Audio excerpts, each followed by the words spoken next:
UDF-ന്റെ അഭൂതപൂർവമായിട്ടുള്ളൊരു വിജയം പ്രത്യേകിച്ചിപ്പോൾ വടക്കൻ ഇപ്പോൾ രണ്ടാം ഫേസിൽ ഉണ്ടാവും. കഴിഞ്ഞ 9-ാം തീയതി തെക്കൻ കേരളത്തിൽ നടന്നു. അവിടെയും നല്ല വിജയം ഉണ്ടാവും എന്ന് തന്നെയാണ് കണക്കുകളൊക്കെ സൂചിപ്പിക്കുന്നത്. ഇങ്ങോട്ട് വടക്കോട്ടേക്കും നല്ല പോളിംഗ് ആയിരിക്കും ഉണ്ടാവുക. UDF വളരെ ആത്മവിശ്വാസത്തിലാണ്. ഭരണവിരുദ്ധ വികാരം അത്രമാത്രം അലയടിക്കുന്നുണ്ട്. അതിനെതിരെ എന്നതുപോലത്തെ വികസനത്തിനും നേട്ടങ്ങൾക്കൊക്കെ വേണ്ടി അവരവരുടെ പഞ്ചായത്തുകളെ അതിന് പറ്റിയ ഭരണസമിതികളെ നിയോഗിക്കണം എന്ന് ജനങ്ങൾക്കൊക്കെ നല്ല ആഗ്രഹമുണ്ട്.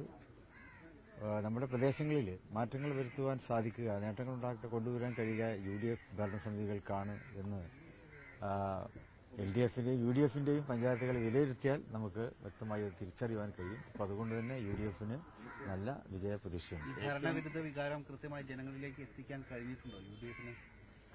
തീർച്ചയായിട്ടും ഭരണവിരുദ്ധ വികാരം എന്നുള്ളത് ഇപ്പോൾ കുറച്ചു കാലമായിട്ട് നമ്മുടെ പത്രങ്ങളിലും മീഡിയ, സോഷ്യൽ മീഡിയ ഇതിലൊക്കെ തന്നെ നിറഞ്ഞു നിൽക്കുന്നത് അതാണല്ലോ.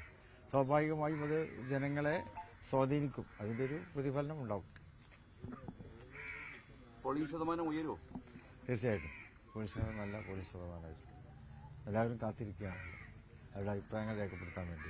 ഈ തെക്കൻ കേരളത്തിൽ എറണാകുളത്ത് ഉൾപ്പെടെയാണ് ഏറ്റവും അധികം പോളിംഗ് രേഖപ്പെടുത്തിയിട്ടുള്ളത്. എറണാകുളം UDF-ന്റെ ഒരു ശക്തി കേന്ദ്രം കൂടിയാണ്. സ്വാഭാവികമായിട്ട് UDF-ന് അനുകൂലമായിട്ടൊരു സാഹചര്യം എന്നാണോ വിലയിരുത്തുന്നത്?